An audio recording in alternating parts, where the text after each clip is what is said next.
मुशायरों में भी ठेकेदारी हो रही है और कभी सम्मेलनों में भी ठेकेदारी हो रही है। ठेकेदारी किस तरह की?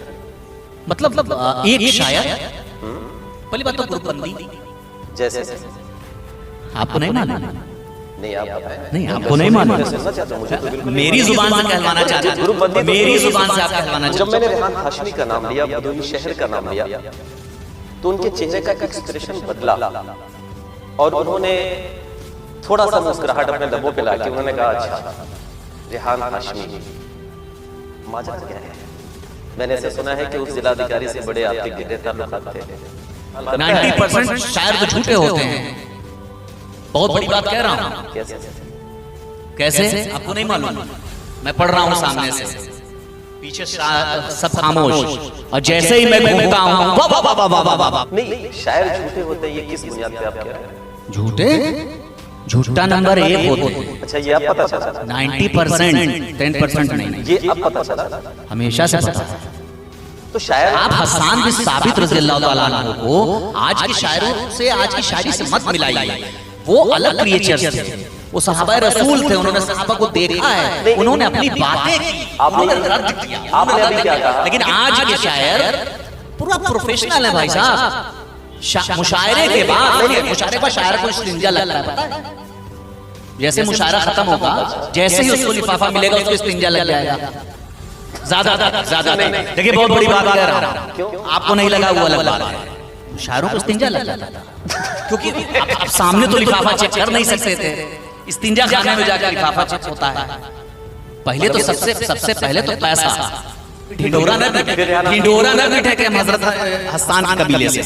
नहीं, हमने ये नहीं कहा, आप कुछ भी करिए, वो आपकी अलग चीज है, लेकिन ढिंडोरा मत कि नहीं मैं तो कबीले हसन के सिलसिले से हूँ और वही चीज कर रहा हूँ। नहीं, आप कला का प्रदर्शन करिए, आप बताइए कि मैं कलाकार हूँ, लेकिन आप ये कहिए कि मगर पैसे वाला कलाकार हूँ, ये सब मत कहिए। ढोंग मत रचाइए। पूछना चाहते हैं, राहत साहब बड़े लेजेंड, ठीक है, हिंदुस्तान की नहीं पूरी दुनिया के। मेरा पहला मुशायरा था भिवानी में, मैंने पढ़ा तो राहत साहब ने मुझे जुमला बोला था, क्या ये ज़ेरॉक्स कॉपी कहाँ से आया? मुशायरे की पूरी रात जो बिता के चला गया, आपने उसका काम निकलते ही उस ऑडियंस को, उस पब्लिक को एकदम बेकार कर दिया। नहीं, आप क्या कहना चाहते हैं? आप मुशायरों के नाज़िमों से आप जितने नाज़िम, मैं भी हूं नाज़िम, जितने नाज़िम, अब आप पहला पेमेंट रेहान हाशमी को 2003 में 500 रुपए मिलता है, ठीक है? सबसे बड़ा पेमेंट कितना मिला? आपने जब छेड़ा है तो बताना चाहिए। आप कितना लेते हैं?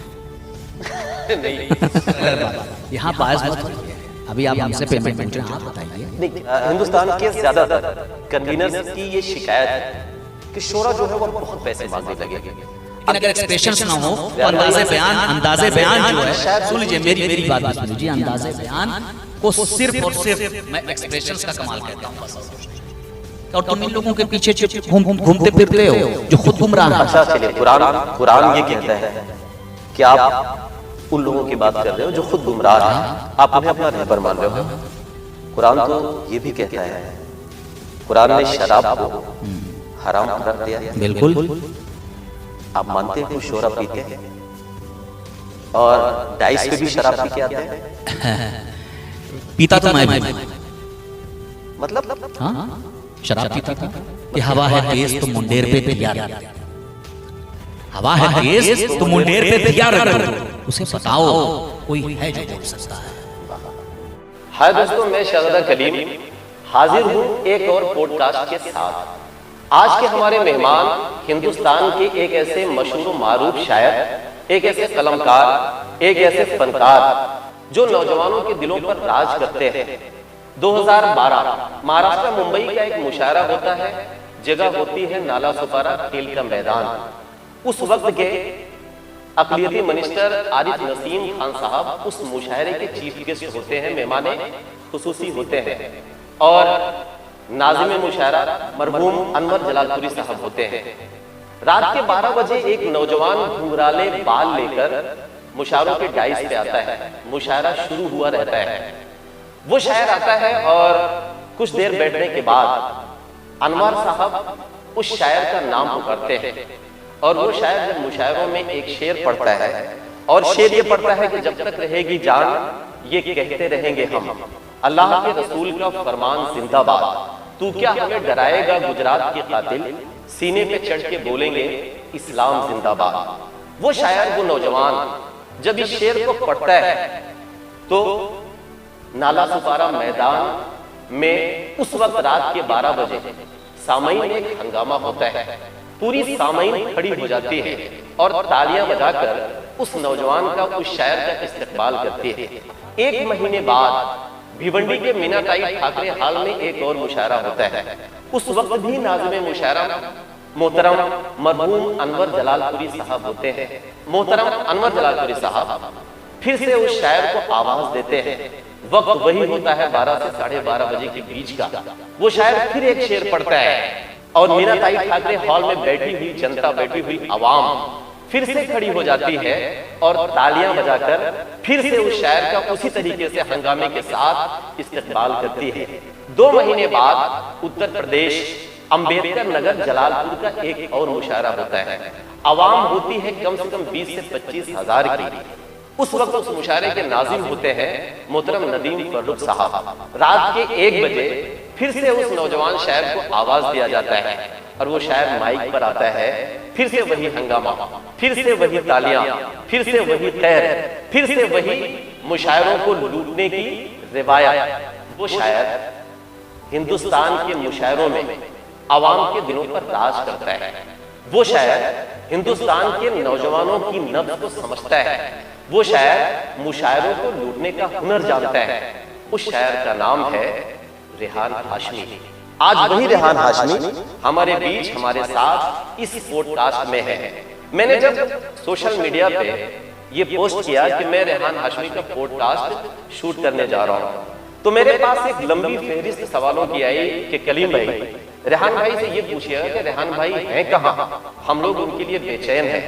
आज मुशायरों का कन्वीनर उस शायर को, जो शायर मुशायरों को लूटता था, मैं कितने ऐसे मुशायरों का गवाह हूँ जब डाइस पर वसीम बरेलवी साहब हाजिर होते हैं, जब डाइस पर मोहतरम मुनव्वर दाना साहब हाजिर होते हैं, जब डाइस पर मोहतरम मरहूम राहत इंदौरी साहब हाजिर रहते थे।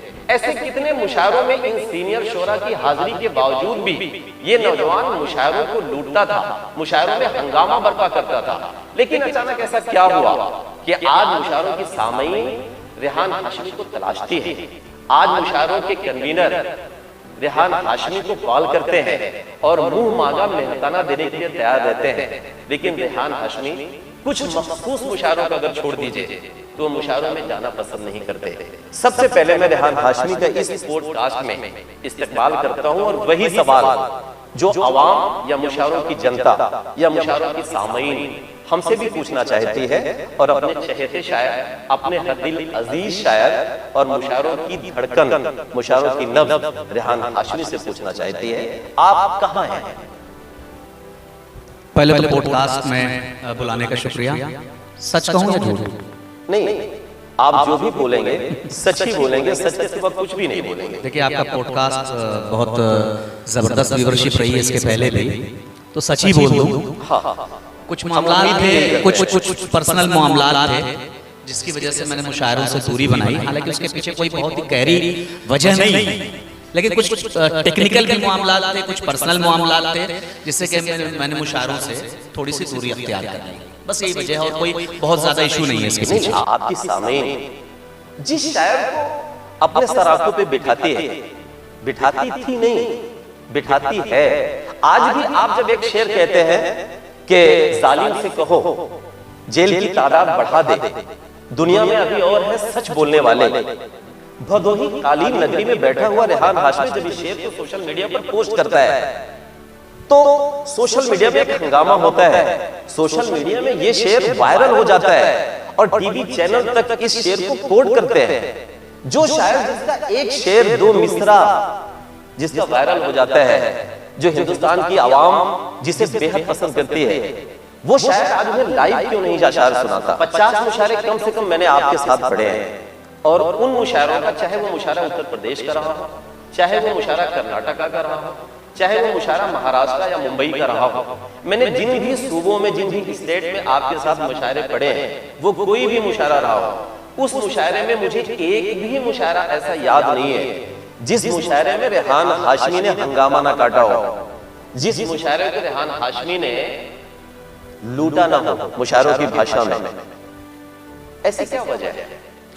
रेहान हाशमी आज मुशायरों में क्यों नहीं आते? आज हिंदुस्तान की अवाम, मुशायरों की सामीन और हमारे जैसे अपने दिल में मोहब्बत रखने वाले शायर भी जो आपसे बेपनाह मोहब्बत करते हैं, वो रेहान हाशमी को तलाश है। रेहान हाशमी कहाँ है? नहीं देखिए, असल में ऐसा है कि पहली बात तो मैं ये कहता हूँ कि आपकी शायरी को किसी मंच का मोहताज नहीं होना चाहिए। दूसरी बात, आपका सवाल जायज़ है, लोग तलाश कर रहे हैं, उनकी मोहब्बत है। सच कहूँ तो मुशायरों से दूरी मेरी मजबूरी भी थी और मेरी ख्वाहिश भी थी। मोबाइल में कुछ एप्लीकेशंस होते हैं, कुछ एप्लीकेशंस ऐसे होते हैं जो इनबिल्ट होते हैं, आप उसको उड़ा नहीं सकते। तो शायरी भी मेरे अंदर इनबिल्ट है, अब वो हो गई है, अब ये अल्लाह की कुदरत है, बस हो गई। नहीं मंच से ही किसी सोशल मीडिया पर सुना देंगे, लेकिन जो लोग मुझे चाहने वाले हैं, मैं उनसे एक बात कहना चाहता हूँ कि रुका नहीं, चल। मतलब रेहान हाशमी नाम का दरिया वो भी ठहरा नहीं है, वो बह रहा है, जरिया कोई भी नहीं। मैं देख रहा हूँ, मैं मुसलसल देख रहा हूँ, और आपके अशार तो अल्हम्दुलिल्लाह आज न्यूज़ चैनल वो कोट कर रहे हैं। आपने भी कुछ दिनों पहले एक शेर कहा था कि जालिम से कहो जेल की तादाद बढ़ा दे, दुनिया में अभी और है सच बोलने वाले। और वो शेर मुझे याद नहीं आ रहा है जिसमें आपने ये कहा था कि इस देश में इस्लाम का कानून, वो शेर क्या था? इस्लाम का बस एक ही कानून लगा दो, इस्लाम का बस एक ही कानून लगा भारत दो, में कभी कोई बलात्कार ना हो। हाँ, जब मणिपुर जैसी जगह में जब दंगा होता है, जब हमारी बेटियों को नंगा परेड कराया जाता है, और इस देश में जब हमारी बेटियों की इज्जतें लूटी जाती हैं, अस्मिता लूटी जाती हैं, तो रेहान हाशमी इस सरकार को, हिंदुस्तान को एक मशवरा देता है, और मशवरा ये देता है कि इस देश में इस्लाम का कानून लगा दो और फिर कभी इंशाल्लाह बलात्कार नहीं होगा। जब रेहान हाशमी के कलम से इस तरह के अशार निकलते हैं तो हिंदुस्तान की सामीन, हिंदुस्तान की ऑडियंस उन्हें अपने पलकों पे बिठाती है और वायरल हो जाते हैं रेहान हाशमी। तो आप ठहरे नहीं हैं, ये मैं भी महसूस करता हूं। एकदम ठहरा नहीं हो। देखिए, दूसरी बात, मुशायरों में प्रोफेशनलिज्म बहुत हो चुका है, ठीक है, और मुशायरों की रिवायती जो मुशायरे होते थे उनसे हटकर मुशायरे हो रहे हैं। तो न मैं प्रोफेशनलिज्म को बहुत अपने ऊपर हावी हूँ, एक सीधा साधा छोटे से शहर का मैं एक शायर था, और कभी मैं प्रोफेशनलिज्म में पढ़ना भी नहीं चाहता था। एक शायर को आप कैद कैसे कर सकते हैं?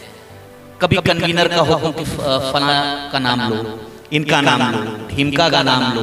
आपको स्टेज पे माइक पर खड़े रहकर आवाम के जज्बात के एहसासात की पैरवी करने के बजाय लोगों का नाम लेना पड़ रहा है। सबसे बड़ा तो रीजन मेरा यही है कि मैं मुशायरों से दूर हो गया। मैं बाउंड नहीं हो सकता। मैं वो शायर पागल हूं, शायर मतलब पागल है कि नहीं है, और जो पागल नहीं वो शायर। जिस दौर में जुल्फ, अंगड़ाई, तबस्सुम और रुखसार की बातें की जाती थी, जिस दौर में महबूबा की तारीफ शायर अपने कलम के जरिए से करता था, जिस दौर में शायर महबूबा के लबो रुखसार की बातें करता था, एक 25 साल का नौजवान मुंबरा में एक मुशायरा पढ़ने आता है, और हिंदुस्तान की आवाम ये जानती है कि मुंबरा का मुशायरा जिसमें कम से कम 1 लाख ऑडियंस होती है, उस मुशायरे में घुघराले बाल वाला एक नौजवान, और अगर मुझे इजाजत दीजिए तो मैं ये भी कहूंगा कि बेतरतीब से कपड़े पहने वो आता है, आंखें उसकी नींद से बोझिल है, वो चेहरे से थका हुआ महसूस करता है। ऐसा लगता था कि जैसे कई रातों का जागा हुआ है। रात में 1 बजे नाज़िम मुशायरा, सन होता है 2014, यानी लोकसभा के इलेक्शन के पहले, और उस शायर को नाज़िम मुशायरा माइक पर आवाज देते हैं। जिस वक्त लबो रुखसार की बातें की जाती थी, जिस वक्त जुल्फ, अंगड़ाई, तबस्सुम की बातें की जाती थी, वो शायर 1 लाख ऑडियंस के बीच में मुंबरा के मुशायरे में आता है, और वो एक शेर पढ़ता है। शेर ये पढ़ता है कि जब तक रहेगी जान ये कहते रहेंगे हम, अल्लाह के रसूल का फरमान जिंदाबाद, तू क्या हमें डराएगा गुजरात के कातिल, सीने पे चढ़ के बोलेंगे इस्लाम जिंदाबाद। वही हंगामा, वही कहर, ऑडियंस का खड़े हो जाना, मुशायरे को लूट लेना और बार बार वंस मोर की आवाज आना। हुजूर माजरा क्या है? इस तरह के अशार कहने की क्या जरूरत पड़ गई आपको? और खासकर 2014 जब हमारे सीनियर शुरा इकराम से लेके हमारा यूथ, एक आध नौजवान शायरों को छोड़ दीजिए, उसमें मुझे भी आप शामिल कर सकते हैं। इतना तल्ख आप शामिल, रेहान हाशमी इतना तल्ख लहजा लेकर मुशायरों में क्यों उतरता है? क्या जरूरत पड़ गई? असल में देखिए, मुशायरों की दुनिया में जब कदम रखा गया तो उस वक्त मुल्क के हालात मुख्तलिफ हो गए थे, नफरतों की खेतियां होने लगी थी। हम भी तो चाहते, कौन नहीं चाहता कि मोहब्बत करे। जब आप मोहब्बत करने चले तो चिंगारियां मिलने लगी। मोहब्बत की है ऑनलाइन, इसका तस्करा जरूरी है क्या? आपने की है? देखने में ठीक ठाक लगता हो, देखने में तो हम भी ठीक है। ये मोहब्बत का ही असर है। चलिए फिलहाल ये जुदाई का असर है। मैं सबसे पहले सवाल पे आता हूँ। बिल्कुल बिल्कुल। ऐसी क्या जरूरत पड़ गई कि रेहान हाशमी ये कहते हैं कि सीने पे चढ़ के बोलेंगे इस्लाम जिंदाबाद? जो एक हमला था वो डायरेक्ट रूट पे था। डायरेक्ट रूट पे मैंने महसूस किया कि जो टारगेट हो रहा है वो इस्लामिक रूट्स पे हो रहा है। तो मैंने वहां पे एक अपने दिल की आवाज को, वो आवाम की आवाज बनाकर मैंने पेश कर दिया। वो शेर लोगों के ज़हन में उतर गया, अच्छा लगा, और अल्हम्दुलिल्लाह मुझे भी अच्छा लगा। लेकिन बात सिर्फ इतनी है, रेहान हाशमी के अशार ये नहीं कहते। तब क्या कहते? रेहान हाशमी के अशार उनकी बेचैनी को जाहिर करते हैं। रेहान हाशमी ये कहते हैं, जिस तरफ एक तरफ रेहान हाशमी ये कह रहे हैं कि सीने पे चढ़ के बोलेंगे इस्लाम जिंदाबाद, लेकिन रेहान हाशमी की बेचैनी उनके अशार ये जाहिर कर रहे हैं कि कभी टीपू, कभी अशफाक के दर से सदा देता, जो है तारीख वो तारीख मैं पढ़कर सुना देता, अगर हनुमान होता मैं तो सीना चीर कर अपना तुम्हें सीने में हिंदुस्तान का नक्शा दिखा देता। ऐसी क्या जरूरत पड़ गई? ऐसा तो नहीं महसूस हो रहा है कि रेहान हाशमी सिर्फ एक माहौल को भापते उन्होंने कह दिया कि इस्लाम जिंदाबाद और सीने पे चढ़ के बोलेंगे? रेहान हाशमी को अपनी सफाई देने की जरूरत क्या पड़ गई? नहीं, ये सफाई नहीं है, ये सफाई नहीं है, ये अपने मोहब्बत की इंतहा तक पहुंचने का नाम है।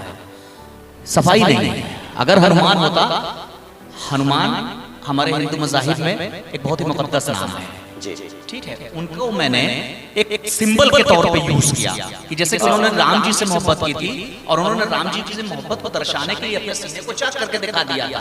तो उसी तरीके से मैं हिंदुस्तान के मुसलमानों की नुमाइंदगी करते हुए उसमें कहा था कि अगर हनुमान, मैं भी हनुमान जी की तरह होता तो हम भी अपने सीने को चीर करके हिंदुस्तान का नक्शा दिखा देते थे, दिखा सकते थे। ये पेट्रियटिज्म की एक इंतहा की आप कह सकते हैं। मैंने सफाई देने की कोशिश कभी न की थी और न करूंगा। मतलब रेहान हाशमी के जो अशार थे, रेहान हाशमी ने सिंबॉलिक रेहान हाशमी ने अपने कलम के फर्ज को निभाया, सिंबॉलिक उसी रिवायत को, उसी तहजीब को आपने बचाया जिस तहजीब में डॉक्टर अल्लामा इकबाल ने यह कहा था कि वतन की फिक्र करना था मुसीबत आने वाली है, तेरी बर्बादियों के मशवरे हैं आसमानों में, न संभलोगे तो मिट जाओगे ऐ हिंदुस्तान वालों, तुम्हारी दास्तां तक भी न होगी दास्तानों में।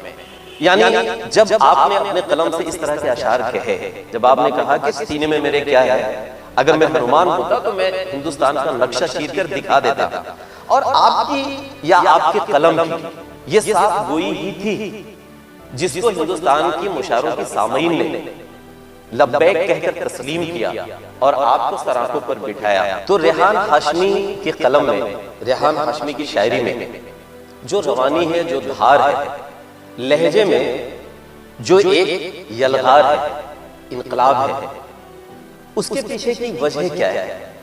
रेहान हाशमी का परिवार का या फैमिली का बैकग्राउंड क्या है? आपके परिवार में क्या कोई ऐसा था या है जिनका शायरी से या मुशायरों से ताल्लुक रहा हो, या रेहान हाशमी खुद से अपने आप से ये शौक अपने अंदर पैदा किया और मुशायरों की फील्ड में आ गए? नहीं, देखिए, मुशायरे का शौक एक अलग चीज, शायरी का शौक एक अलग चीज होती है और गॉड गिफ्टेड अलग चीज होती है। तो ये शायरी हमारे अंदर जो है वो खुदादाद सलाहियत है। अल्लाह ताला की तरफ से अता की गई है। हाँ, बैकग्राउंड का जहाँ तक आपका मामला है वो सही है। मेरे नाना हसन रज़ा शारी साहब मरहूम बहुत बड़े शायरों में से थे, अहमदाबाद में मुकीम थे, गुजरात में। अहमदाबाद ही रहते थे या? जी, जौनपुर उनका आबाई वतन था, लेकिन वो अहमदाबाद में मुकीम थे। वो मिल मजदूर थे। ये मैं मान लूं कि ये खानदानी आपका ब्लड है? हाँ, अम्मी स्पीकर थी। अच्छा। हाँ, उर्दू की मतलब मिलाद वो पढ़ती थी और बहुत जबरदस्त, बहुत अच्छा पढ़ती थी। वालिद साहब मेरे पॉलिटिशियंस थे, वो जबरदस्त स्पीकर थे, अभी भी हैं। हाँ, अल्हम्दुलिल्लाह अल्हम्दुलिल्लाह। तो एक तरीके से ये कहिए कि तो खानदानी, ये खानदानी मरज़ है। अगर तरीके से स्पीकर थी तो जब आप छोटे से रहे होंगे, जब उमूमन होता है कि हमारे आपकी मीडियम क्लास के जो मिडिल क्लास के परिवार होते हैं, तो हम लोग जब शाम को अपने घरों में बैठते थे या बैठते हैं आज भी बच्चे, तो हमारी आपकी माएँ जो है वो कभी लोरी सुनाती थी, कभी कुछ अशार सुनाती थी। तो इसका मतलब ये हुआ कि रेहान हाशमी की अम्मी यानी मेरी भी अम्मी बिल्कुल वो जो है रेहान हाशमी को शेर सुनाया करती थी। हाँ, नात पढ़ती थी, वो सुनते थे। हम अपने अब्बू के भाषण बड़े सुनते थे, उनसे बड़े प्रभावित थे। इसका मतलब ये हुआ कि आज जो मुशायरों में भाषण होता है वो अब्बू का असर है। भाई हर बच्चे पर अपने माँ बाप का असर। अच्छा, अब्बू जब भाषण देते थे तो वो भी सीना पीटते थे, जबरदस्त ललकारते थे। मैं उनके आगे कुछ नहीं।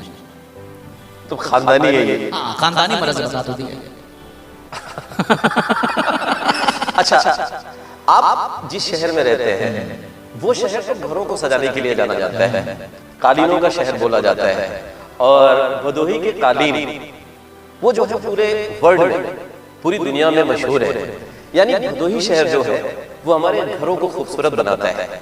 लेकिन कालीन नगरी में एक नौजवान जब निकलता है और वो शेर कहना शुरू करता है तो लोगों के दिलों को वो खूबसूरत बनाता है। तो जाहिर सी बात है, कालीन नगरी यानी भदोही ने जिस तरह से लोगों के घरों को सजाया, जिस तरह से महल और राजा महाराजाओं के दरबार को सजाया, और जिस तरह से आज राष्ट्रपति भवन या पीएम हाउस में भी भदोही की कालीन यूज की जाती है। यानी आपने कुल मिला के हिंदुस्तान को खूबसूरत बनाया, हिंदुस्तान को सजाया। यानी आपके शहर ने जब उस शहर का एक शायर कलम उठाता है तो वो इनकलाब की बातें करता है, वो जुल्फ अगड़ाई की बात नहीं करता, वो मोहब्बत की बात नहीं करता। क्या मैं ये समझूं कि रेहान हाशमी ने कभी मोहब्बत नहीं की? फिलहाल तो शादीशुदा है, 2 बच्चे। मैं कहना ये चाहता हूँ कि रेहान हाशमी ने क्या कभी मोहब्बत के भी अशार कहे? नहीं, बिल्कुल कहे। जैसे कुछ बिल्कुल अगर आप सुनाना चाहें, सामाइन बर्दाश्त कर पाएंगे?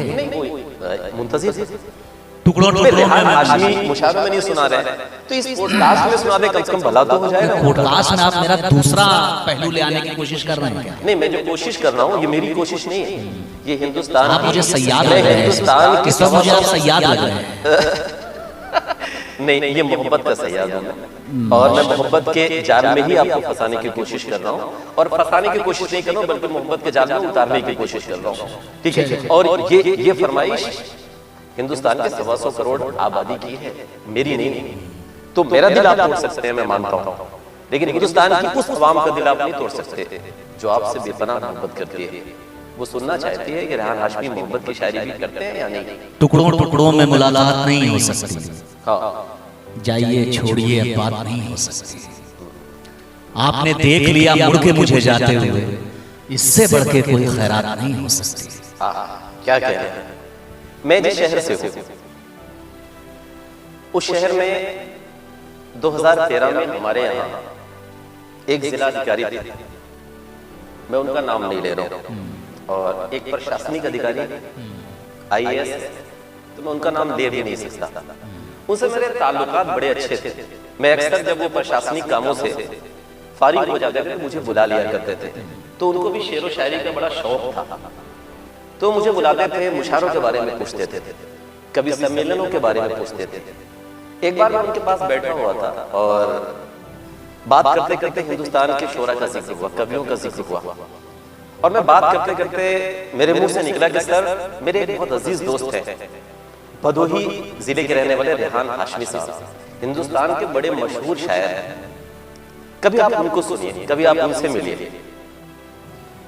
तो जब मैंने रेहान हाशमी का नाम लिया, भदोही शहर का नाम लिया, तो उनके चेहरे का एक्सप्रेशन बदला और उन्होंने थोड़ा सा मुस्कुराहट अपने लबों पे लाके उन्होंने कहा, अच्छा रेहान हाशमी, माजरा क्या है?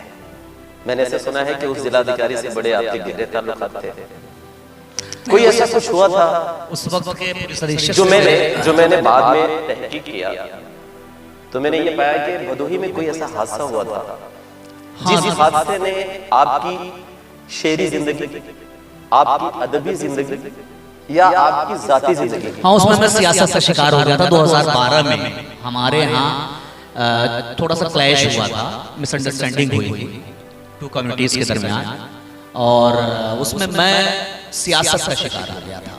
नहीं, आवाम ये जानना चाहती है, नहीं चूंकि कहीं ना कहीं मैंने जो तहकीक की, मैंने जब रिसर्च किया तो हमने ये पाया कि मुशायरों से आपने जो थोड़ी सी दूरी बनाई, मुशायरों से दूर होने की सबसे बड़ी वजह को अगर जब मैंने तलाशना शुरू किया तो मुझे ये वाकया, हाँ सच है, मुकदमे लगे, बहुत ज्यादा मुकदमे लग गए।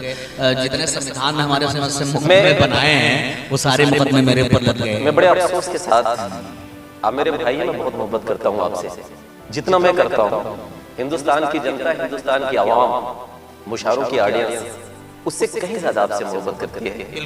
और मैं 2012 में जब पहली बार दुबई के मुशायरे में गया तो उस मुशायरे में आए हुए मेहमानान और उस मुशायरे की ऑडियंस जो मोस्टली उत्तर प्रदेश की होती है, महाराष्ट्र की होती है, हमारे आपके आंचलिक शहरों की होती है, उसने मुझसे एक ख्वाहिश जाहिर की। उसने कहा, कलीम भाई अगर इस मुशायरे में रेहान भाई भी होते तो और मजा आता। और वहां का कन्वीनर शारजाह में वो मुशायरा था, दुबई का वो बैनुल अक़वामी मुशायरा था, वो रेहान हाशमी को बुलाना चाहते थे, लेकिन आपके ये जो मुकदमात थे, जो कहीं ना कहीं प्रशासनिक जो रुकावटें थी, उसकी वजह से रेहान हाशमी बैनुल अक़वामी सतह पे चाहते हुए भी लोग बुलाना चाहते थे, लोग सुनना चाहते थे, लेकिन रेहान हाशमी नहीं जा पाए। और कहीं ना कहीं जो इस हादसे की वजह रही, उसी वजह से आप शायद नहीं जा पाए। हमें बहुत ज्यादा देखिए, जब कुछ चीजें हो जाती हैं ना, जैसे कि आपने कुछ किया नहीं, आपने कुछ किया नहीं, but you are victim, but you are suspected personality, तो फिर दिक्कत और परेशानी होती है। मेरा दिल टूट गया कि मैंने हमेशा कौमी यकजहती की बात की और कुछ लोगों ने सियासत का शिकार मुझे बना दिया।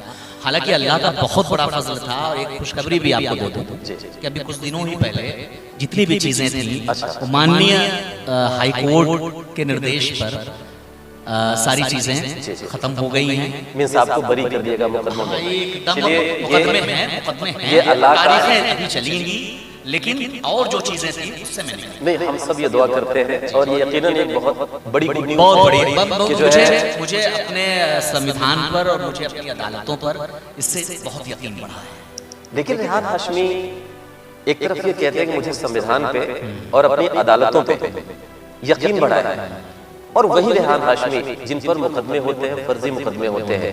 रेहान हाशमी एक कलमकार, मैं सबसे पहले इस बात का जिक्र करना चाहता हूँ, मैं अपना ये फरीजा समझता हूँ कि मैं इस बात को कहूँ, एक कलमकार एक जिम्मेदार इंसान होता है। वो कभी दंगे नहीं करवा सकता, वो कभी भीड़ का हिस्सा नहीं बन सकता। जो भी सियासतदान किसी ऐसे कलमकार को जो हिंदुस्तान में कौमी यकजहती की तर्जुमानी करता हो, उसे आप सियासत का शिकार बना के आप उसकी जिंदगी खराब कर दें।